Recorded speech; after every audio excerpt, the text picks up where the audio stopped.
Sejam bem-vindos a mais uma aula do Estudo Aprofundado da Doutrina Espírita. Estudo Aprofundado da Doutrina Espírita. Livro 4, Módulo 3, Os Vícios e as Virtudes. Roteiro 6, Virtudes, Conceito e Classificação. Neste roteiro nós vamos conhecer o conceito espírita de virtude e os conceitos filosóficos sobre virtude. E vamos também conhecer a classificação que é possível fazer sobre as virtudes. Virtude, do latim virtus, é a disposição constante de praticar o bem e evitar o mal, qualidade própria para produzir certos efeitos. É mais do que uma simples potencialidade ou uma inclinação para a realização de uma determinada ação considerada nobre, mas uma verdadeira disposição que se manifesta sempre em benefício do outro. O significado é genérico, quando aplicado a tudo o que é considerado correto e desejável em relação à moral, à ética, à vida em sociedade, às práticas educacionais científicas e tecnológicas, assim como a eficácia na execução de uma atividade. Em sentido específico, o conceito se restringe a duas capacidades humanas: conduta moral no bem e habilidade para fazer algo corretamente. Analisando o significado da palavra virtude, pode-se ter como a propensão em praticar o bem, em agir constantemente no bem. Também pode ser dito como habilidade em realizar algo, em executar determinada tarefa, em executar determinada ação. Então, a virtude ela pode tomar conotações diferentes. Pode ser também aquela pessoa que age sempre pautada por valores éticos e valores morais elevados. Isso, basicamente, analisando o sentido da palavra virtude. Tópico 1. Conceitos filosóficos de virtude. Os primeiros registros sobre a virtude aparecem nos tempos da Grécia de Homero, com a palavra areté, que etimologicamente significa excelência. O pensamento da época, contudo, não empregava a palavra areté unida à concepção de moralidade, que, em geral, faz parte da concepção atual de virtude. Nos poemas homéricos, ela era utilizada para definir a excelência de qualquer tipo. O corredor veloz exibe a areté dos pés, e o filho supera os pais em todos os tipos de areté, como atleta, soldado e intelectualmente. A palavra grega areté foi mais tarde traduzida para o latim como virtus, dando origem à forma atualmente usada em nossa língua e nas outras línguas latinas. É possível que a sistematização dos estudos sobre a virtude comece efetivamente com Sócrates, filósofo grego da antiguidade, para o qual a virtude se identificava com o bem, o aspecto moral, e representava o fim da atividade humana, aspecto funcional ou operacional. Pelo aspecto moral, o homem virtuoso sabe discernir o bem e o mal. Pelo sentido funcional ou fim da atividade humana, a virtude é a capacidade de bem realizar uma tarefa. Para Sócrates, de 470 a 399 a.C., o homem é uma alma encarnada. Antes da sua encarnação, existia unida aos tipos primordiais, as ideias do verdadeiro, do bem e do belo. Além disso, segundo a doutrina socrática, a virtude não pode ser ensinada, vem por dom de Deus aos que a possuem. Nesta concepção, se o homem é a própria alma, então a sua areté é tudo que lhe engrandece a alma, que depende do maior ou menor conhecimento adquirido pelo homem. Com tais pensamentos, vemos que Sócrates associava a areté aos bens intrínsecos da alma e não às qualidades exteriores adquiridas por educação ou prática, conceituação admitida à época de Homero. Segundo o filósofo grego Aristóteles, de 384 a 322 a.C., discípulo de Platão, a virtude seria entendida como uma predisposição ou qualidade inata para o bem, que pode ser adquirida e aperfeiçoada pelo hábito através da força da vontade. Ensinava também que a repetição dos bons hábitos gerava os bons costumes, daí serem as virtudes tão socialmente valorizadas. Aristóteles considerava, todavia, que os atos impostos pela vontade, no sentido do desenvolver de virtudes, deveriam ser praticados na medida justa, nem mais nem menos, a fim de que o indivíduo não se sentisse pressionado em se transformar de uma hora para outra em alguém que ainda não tinha condições de ser. Percebemos, então, que o conceito de virtude para os filósofos da antiguidade abrangia duas ordens de ideias: um dom inato, que pela prática ou educação poderia ser desenvolvido. Analisando, então, a evolução histórica e filosófica do entendimento do que seria a virtude, vimos que, nas origens, virtude era pensado, era visto como um atributo da pessoa, um atributo da alma.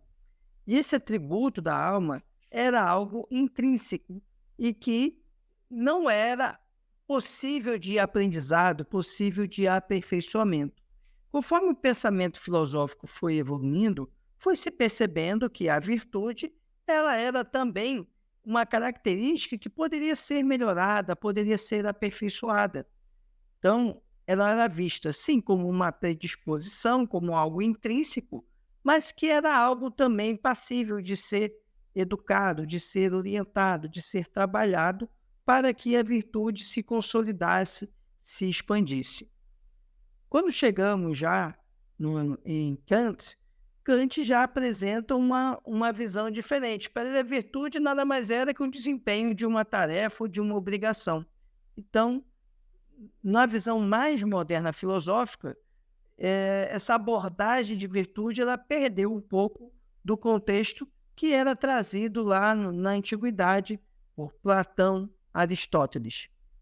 Mas vamos agora ver como é, na visão cristã, a questão da virtude. Tópico 2, conceitos cristãos de virtude. Ainda que a noção de virtude encontre-se presente em algumas tradições orientais, 20 séculos antes de Cristo, só adquiriu significativa importância com o advento das ideias cristãs. Alguns teólogos e filósofos cristãos entendiam que as virtudes são qualidades efetivadas pelo hábito, tendo como base a atuação simultânea da inteligência e da vontade. Assim, seriam as virtudes que regulariam os atos humanos, que ordenariam as paixões e guiariam a conduta segundo a razão e a fé. Por outro lado, importa considerar que a maioria dos teólogos cristãos consideravam as virtudes como uma concessão ou graça divina. Para o pensamento de muitos, a concessão divina estaria apenas em estado embrionário em alguns indivíduos, ou plenamente desenvolvida em outros. A concessão de virtudes era critério determinado por Deus. Jamais cogitaram, contudo, que a aquisição de virtudes poderia ser conquista evolutiva do espírito.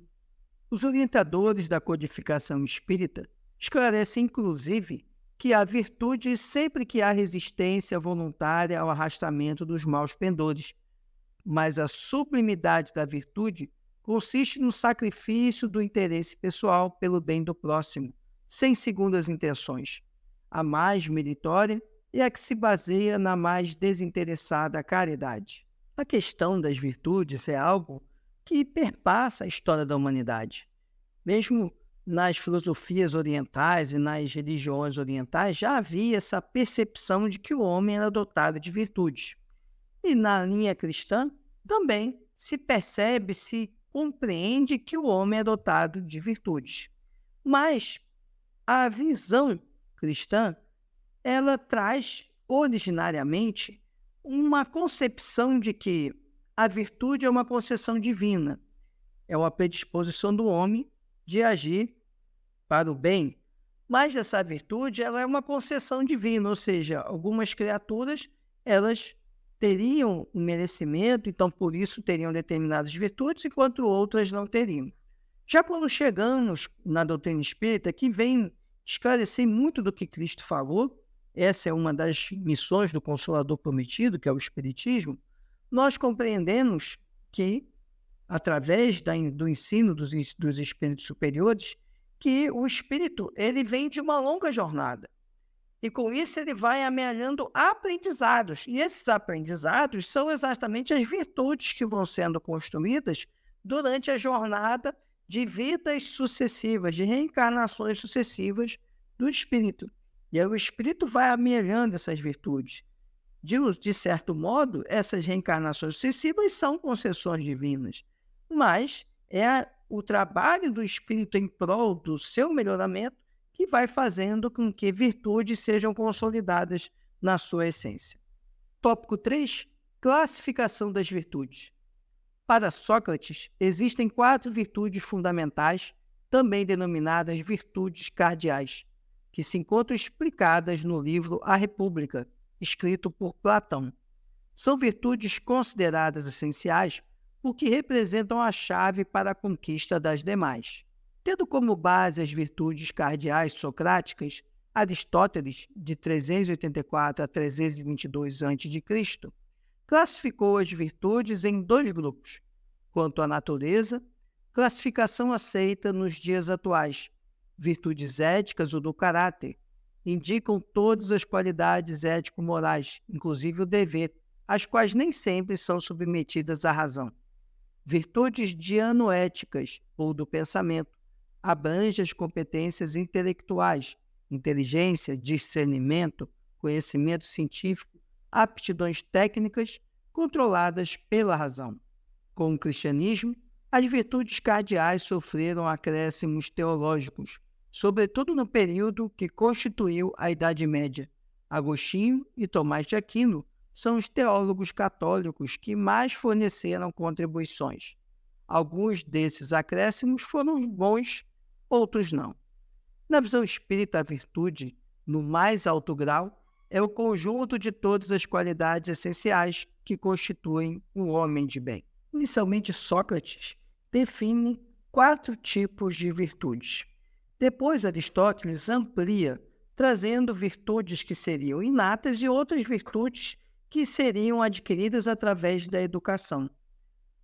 Depois da Idade Média, dentro, inclusive, da concepção cristã, foi se ampliando essa questão das virtudes. Mas para a doutrina espírita, as virtudes são vistas de uma forma mais clara, porque para a doutrina espírita a virtude reside no esforço do homem em praticar o bem e em controlar suas más tendências. Mas vamos ver melhor essa classificação das virtudes. 3.1. Classificação filosófica das virtudes.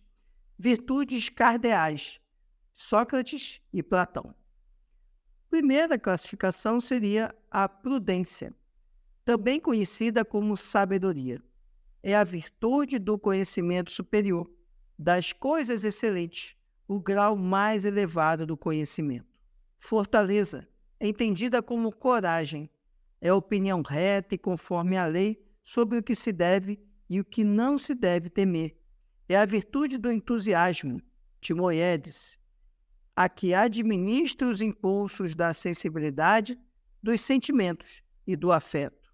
Temperança, vista como autodomínio, medida, moderação. É a amizade e a concordância das partes da alma, existentes quando a parte que comanda e as que obedecem concordam com a opinião do que cabe ao princípio racional governar, e assim não se lhe opõe. Neste sentido, a temperança aplica-se tanto ao indivíduo como ao Estado. Justiça estabelece discernimento entre o bem e o mal. Pode estabelecer 2 significados principais. Primeiro, justiça como conformidade da conduta com a norma. Segundo, justiça como eficiência de uma norma ou sistema de normas, entendendo-se por eficiência de uma norma certa capacidade de possibilitar as relações entre os homens. É a virtude que conduz à equidade, ao saber considerar e respeitar o direito do outro, a valorizar ações e coisas que garantem o funcionamento harmonioso da vida individual e coletiva. Para Sócrates e Platão, nós vimos que as virtudes cardeais, as mais importantes, são 4. A prudência, a fortaleza, a temperança e a justiça. Todas essas virtudes elas se relacionam, se integram para formar ali o homem com o ideal de comportamento. Então, seria aquele homem que tivesse a sabedoria, que tivesse a coragem, que tivesse a capacidade de controlar os seus impulsos, e a justiça no sentido de agir corretamente, agir conforme as normas. Esses seriam os aspectos da virtude para Sócrates e Platão. Virtudes éticas, Aristóteles, são em número de 7 e estão relacionadas à moralidade. Primeira, a coragem. É o justo meio entre o medo e a temeridade. É a virtude da firmeza de propósitos. Segundo, temperança. Esta virtude age sobre os impulsos do instinto, colocando freios nos prazeres e paixões corporais. Consiste no justo uso dos prazeres físicos, sobretudo os prazeres que derivam da alimentação, bebida e sexo. Terceiro, liberalidade. Qualidade da pessoa generosa ou pródiga. Mais tarde, com o cristianismo, esse conceito aristotélico evolui para o de caridade. 4. Magnanimidade. Qualidade da pessoa indulgente e tolerante, que sabe perdoar ofensas. Segundo Aristóteles, a virtude que consiste em desejar grandes honras e ser digno delas. Esta virtude acompanha e engrandece todas as outras. Quem é digno de pequenas coisas e se considera digno delas é moderado, mas não magnânimo. A magnanimidade é inseparável da grandeza. Este conceito, modificado por Descartes, eu aceito atualmente. Identifica-se com a virtude de avaliar-se de acordo com seu próprio valor e não sentir ciúme ou inveja. Quinto, mansidão. É a brandura de índole, de forma de agir ou de expressar. Sexto, franqueza. A virtude expressa no sentido de dizer a verdade, de ser sincero, não de ser rude. Sétimo, justiça. É a virtude integral e perfeita. Integral porque compreende todas as outras. Perfeita porque quem a possui pode utilizá-la não só em relação a si mesmo, mas também em relação aos outros, sendo esta última considerada pelo filósofo como a maior de todas as virtudes éticas. Aristóteles ele amplia a visão das virtudes que anteriormente tinham sido apresentadas por Platão e por Sócrates. Para Aristóteles, ele então divide as virtudes em virtudes éticas e dianoéticas. As virtudes éticas trazem parte das virtudes que seriam as virtudes cardeais. As virtudes éticas consistem na coragem, na temperança, na liberalidade, na magnanimidade, na mansidão, na franqueza e na justiça. Essas virtudes, elas são muito parecidas, são desdobramentos daquelas virtudes cardeais apresentadas anteriormente por Platão e Sócrates. Mas vamos ver agora quais são as virtudes dianoéticas para Aristóteles. Virtudes dianoéticas são em número de 5. Todas apresentam natureza intelectual e são governadas pela razão. Primeira, arte ou hábito, considerado pela razão de produzir alguma coisa. Não se refere necessariamente à concepção atual, obra artística, mas de qualquer produção humana que tem significado. Segundo, ciência, conhecimento que se demonstra ou comprova, não é uma mera opinião. Terceiro, sabedoria, ou o mais perfeito dos saberes, afirmava Aristóteles. Se a sabedoria pode ser chamada ao mesmo tempo de intelecto e ciência, encabeçando todas as ciências, será a ciência das coisas excelentes. Quarto, sapiência. É a virtude dos sábios, dos que possuem sabedoria, a que se expressa em grau mais elevado do conhecimento, ou seja, o mais sólido e completo, por ter como objetivo as coisas elevadas e sublimes, que são as coisas divinas. Quinto, intelecto. Termo utilizado pelos filósofos com 2 sentidos. Primeiro, genérico, como faculdade de pensar em geral, e segundo, específico, como uma atividade ou técnica particular de pensar. Aristóteles e também Platão admitiam o primeiro conceito, pois o intelecto, definido como capacidade de pensar, confere limites, ordem e medidas às coisas. Então, para Aristóteles, as virtudes dianoéticas seriam aquelas virtudes ligadas à razão. E elas seriam cinco: a arte, a ciência, a sabedoria, sapiência e o intelecto. Essas virtudes, elas vão se aliar às virtudes éticas para formar o homem completo. É importante fazer distinção entre duas virtudes que fazem parte dessa classificação aristotélica. Sabedoria faz referência à pessoa que possui muito conhecimento, mas nem sempre possui moralidade compatível. A sapiência significa erudição, sempre associada à moral. Em O Livro dos Espíritos, item Escala Espírita, essas duas virtudes aristotélicas, sabedoria e sapiência, apresentam igualmente diferenças, assim especificadas quando são caracterizadas três classes dos bons espíritos, entre as cinco que compõem a ordem. Quarta classe, espíritos de ciência. Distinguem-se especialmente pela amplitude de seus conhecimentos. Preocupam-se menos com as questões morais do que com as científicas, para as quais têm maior aptidão. Entretanto, só encaram a ciência do ponto de vista da utilidade e jamais dominados pelas paixões peculiares aos espíritos imperfeitos. Terceira classe, espíritos de sabedoria. As qualidades morais da ordem mais elevada constituem o seu caráter distintivo. Sem possuírem conhecimentos ilimitados, são dotados de uma capacidade intelectual que lhes faculta juízo direto sobre os homens e as coisas. Segunda classe, espíritos superiores. Reúnem em si a ciência, a sabedoria e a bondade. Sua linguagem, que só transpira benevolência, é constantemente digna, elevada e muitas vezes sublime. Sua superioridade os torna mais aptos do que os outros a nos darem as mais justas noções sobre as coisas do mundo incorpóreo, dentro dos limites do que é permitido ao homem saber.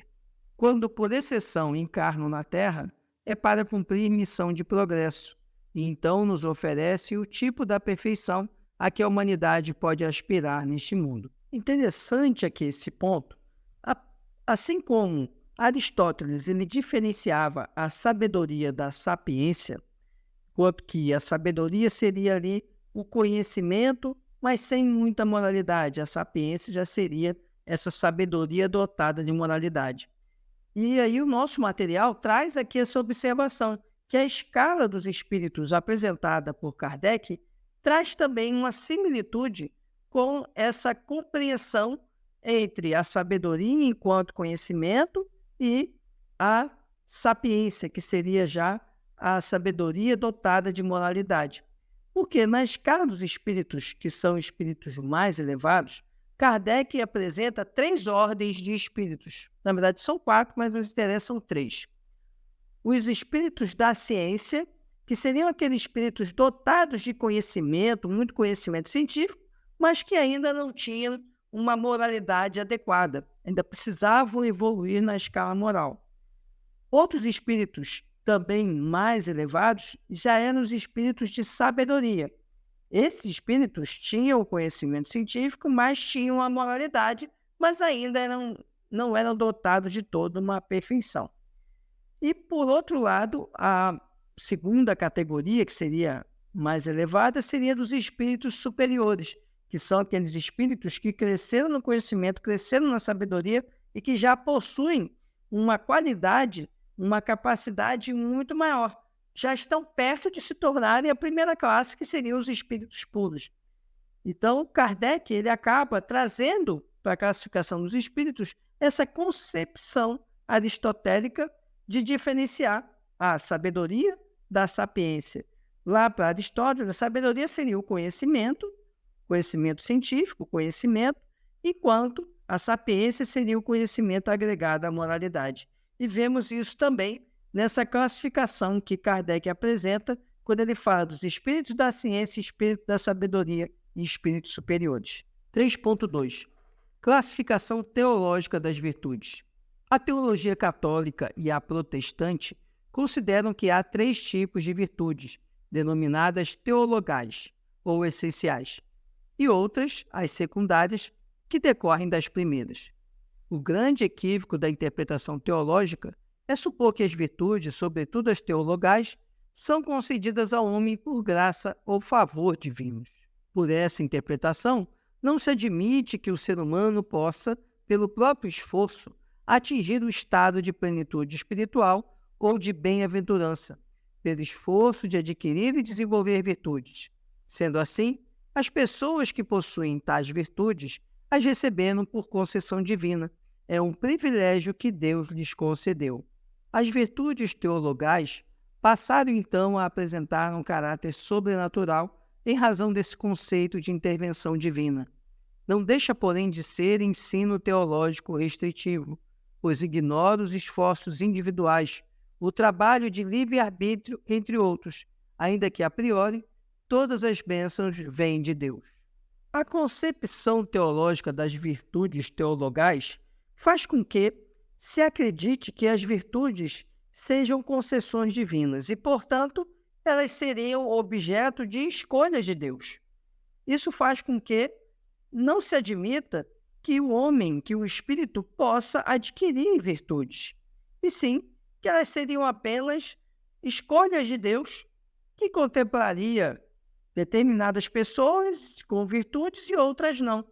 Isso colocaria Deus no papel de um Deus, de certa forma, injusto, já que de onde viria essa origem dessa escolha?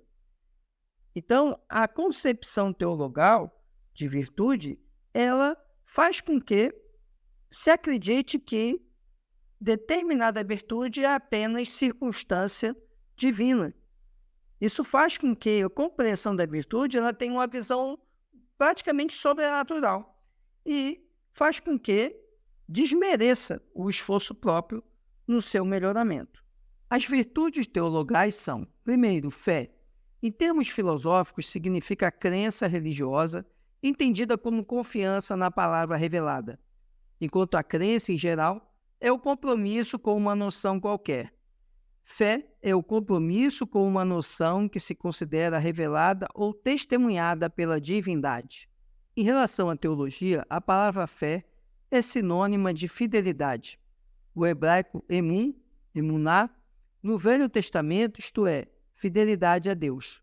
O vocábulo pode ser interpretado também como ato de crer, de confiar ou de esperar. No Novo Testamento, a palavra fé é muito comum, aparecendo mais de 240 vezes. Essa é a interpretação teológica. A fé é a atitude mediante a qual o homem abandona toda a confiança em seus próprios esforços para obter salvação, que sejam eles ações de piedade, da bondade ética ou seja lá o que for.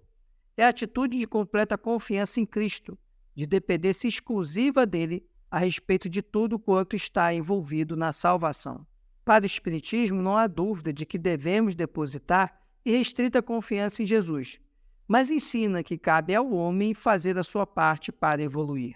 Em síntese, fé inabalável é somente a que pode encarar a razão face a face em todas as épocas da humanidade. A primeira virtude, então, seria a fé. Na concepção católica e protestante, a fé é essa confiança absoluta em Deus, a confiança absoluta em Jesus. Não que não devamos ter essa confiança absoluta, mas é a visão da fé na doutrina católica e protestante é uma visão que faz com que a fé seja vista como a confiança sem responsabilidade da pessoa. Ou seja, tudo que aconteceu é porque Deus quer. Eu não tenho responsabilidade pelos acontecimentos e pelos resultados das minhas ações. E também não posso ser um agente de alterar aquilo que precisa ser alterado. Então, é uma visão até, de certa forma, cômoda. Já na doutrina espírita, a visão da fé é essa visão da confiança, sim, em Deus, confiança em Jesus, confiança na espiritualidade superior, mas, principalmente, na responsabilidade do homem, do espírito, pelos resultados de suas ações. Daí, não tira do homem o peso daquilo que lhe cabe, ou seja, ele é o agente que vai fazer com que as transformações ocorram. Confiar em Deus, confiar em Jesus é essencial, isso é a fé, mas sem negar a responsabilidade do homem pelos resultados de suas ações.